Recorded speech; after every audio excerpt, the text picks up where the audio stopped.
So that, there are some other things that need to get healed. But my concern, and what people don't realize, even on food, the food side, food is really converted energy. They're one and the same.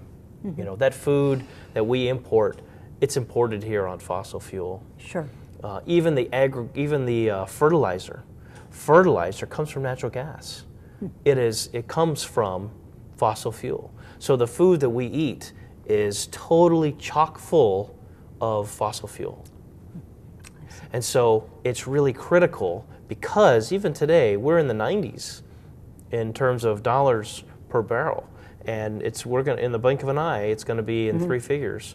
And so that means that the cost of fertilizer is going to go up. That means that the cost of the food that we ship here is going to go up.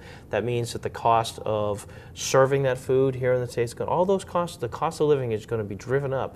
And what we are in a position to do is help drive that cost out of our economy. And now is the time to do that. We don't have time to wait until we're at $150 a barrel again.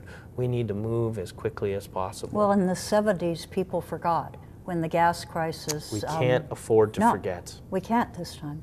And the other thing I've found has been very helpful, a group, it's called the Kanu Group, and where they put out a challenge saying eat local for at least a day or for a week.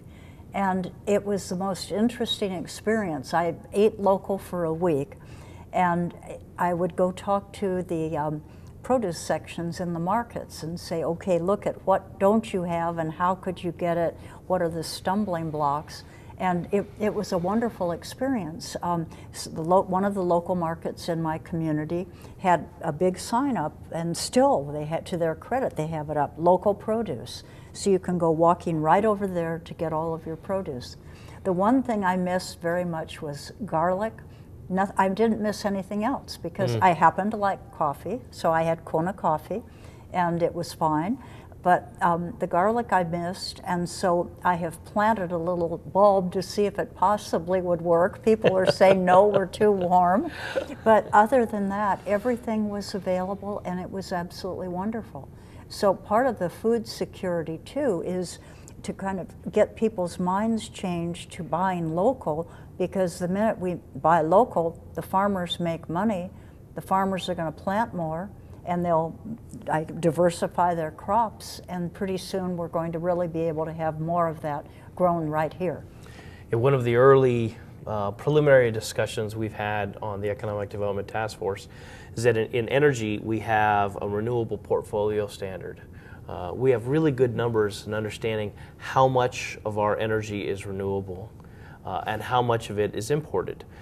We have the same even for the gas company, which just last year we enacted a bill that has asked them to report what % they are renewable. We don't have that for food. We don't have solid, easily accessible data on how much of our food is local. We need to on the data, there is a lot of data out there. People do have data, but it's very difficult to aggregate. And how do you do it on a per calorie basis? Do you do it on a by weight basis? How do you do that? And then, or even on a sector, is it that potatoes we don't grow here, but tomatoes, most of our tomatoes are are local. Right. That's something I think that we're going to be looking at on that task force is how do we do a system so that the people of Hawaii know what they're eating? Well, what right. a great thing to do. And if you could just sort of define or put a number or a label on imported produce when we have the very same thing here. Right. And then take a look at, okay, you're benefiting our environment by buying this local tomato. If you get the one that was shipped in from Mexico or wherever else the others are coming from, you're not. Right, and so it's not a standard. In energy, we have a standard. We have said to the utilities, you're going to get to this standard by this amount of time. You need to drive there. We've put a mandate. I don't know if that'll work in food, even if it's appropriate in food.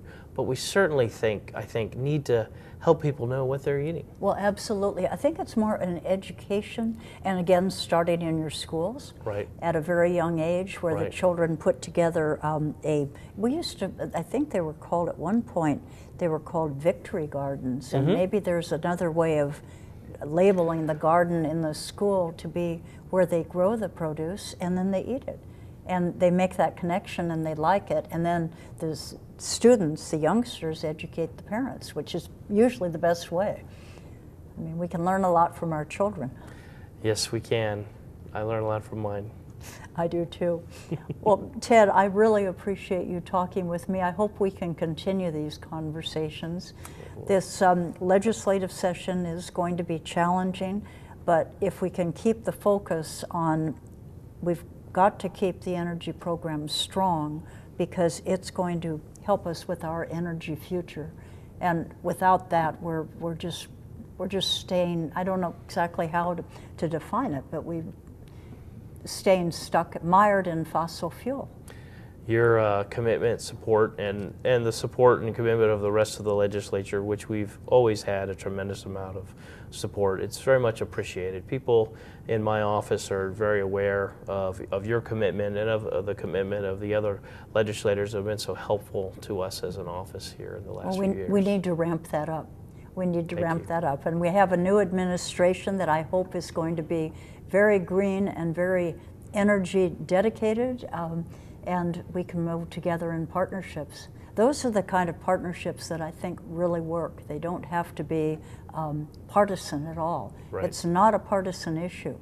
What it is a green future with It's the a jobs future for all. staying at home and the energy being produced right here in our islands.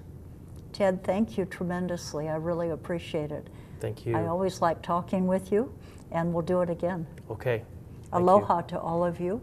Representative Cynthia Thielen talking to you from the Capitol about clean energy with Ted Peck of the Energy Division. Aloha. Aloha.